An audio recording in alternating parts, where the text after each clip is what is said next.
હાલો મિત્રો, કેમ છો? મજામાં?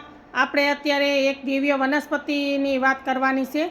અત્યારે તમે વર્તી જ ગયા હશો, કેમ કે આના પાન ઝીણા અને ફૂલ સફેદ કલરના હોય છે, શંખ જેવા હોય છે અને પાને પાને ફૂલ આવે છે. અને ચોમાસાની ઋતુમાં તો હરેક જગ્યાએ ઉગી નીકળે છે. અને કોઈ પડતર જગ્યા હોય કે રોડને કાંઠે હોય તો આ વનસ્પતિ ઉગી નીકળે છે. તો તમે જાણી જ ગયા હશો. તો આને કહેવાય છે શંખાવલી, અને શંખપુષ્પી પણ કહી શકાય છે. સવારમાં તમે નીકળો રોડ ઉપર તો એના દૂર દૂર સુધી તમને ફૂલ દેખાશે. એ 10 વાગ્યા લગી જ એના ફૂલ હોય છે. અને ઘણા વિદ્યાર્થીઓ ઘણું બધું વાંચતા લખતા હોય છે, પણ યાદશક્તિ ઓછી હોય છે. તો એના માટે, અને ઘણા ઉંમર વધી જાય તો યાદશક્તિ ઓછી થઈ જાય છે. તો નાના મોટા હરેક આ ઉપયોગ કરી શકે છે. ઘણાને રાત્રે ઊંઘ ન આવતી હોય, વિસાર વાયુ થતું હોય, એની હિસાબે અનિંદ્રા હોય, તો એ હોતે આ સેવન કરે દૂધ કે પાણી સાથે તો ઘણો લાભ થાય છે. અને આ શંખાવલીના ઘણા ફાયદા છે.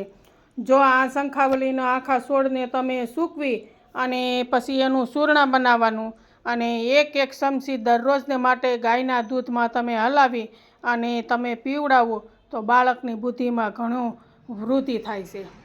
અને બીજો ફાયદો એ કે શંખાવલીના આખા છોડને માલ કાકડી, સફેદ વજ, ભ્રમણી અને એમની ગોળી બનાવી લેવાની. પછી દરરોજને માટે સવારે બાળકને આપવામાં આવે તો તેમની બુદ્ધિમાં ઘણી વૃદ્ધિ થાય છે.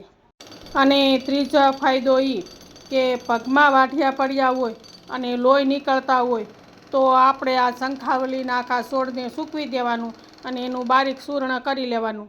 પછી એને ગાયના ઘીમાં તમે સુખડી બનાવી અને દરરોજને માટે એક ટુકડો તમે એને ખાઓ તો તમારે છે ને જિંદગીમાં કોઈ દિવસ પગના વાઢિયા નહીં પડે. કે ઘણાને વાળની સમસ્યા હોય છે, તેમણે આ શંખાવલીને આખા છોડને તેલમાં ધીમા તાપે તમે પકાવો અને પછી તેલ તમે માથામાં લગાવશો તો ગ્રોથ વાળનો વધશે. અને ઘણાને ચામડીના રોગ હોય તો તેમને આ શંખાવલી વાટી અને તેમનું લેપ લગાવવામાં આવે તો ઘણો બધો ફાયદો થાય છે. અને આ વનસ્પતિ બહુ જ ઉપયોગી છે, દિવ્ય વનસ્પતિ છે. આપણે કોઈ જાણતા નથી અને આપણે ઉખેડીને ફેંકી દઈએ છીએ. આ જળથી લઈને પાન, ફૂલ, તમામ વસ્તુ આપણા માટે દિવ્ય વનસ્પતિ છે અને ઉપયોગી વનસ્પતિ છે. તો તમને આ મારો વિડીયો કેવો લાગ્યો?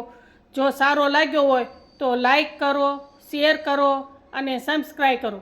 તો આવી રીતના તમે અમને સપોર્ટ કરતા રહેશો તો હું તમને અવારનવાર હરેક ઉપયોગી તમને જે વનસ્પતિ હશે એના વિડીયો હું મૂકીશ.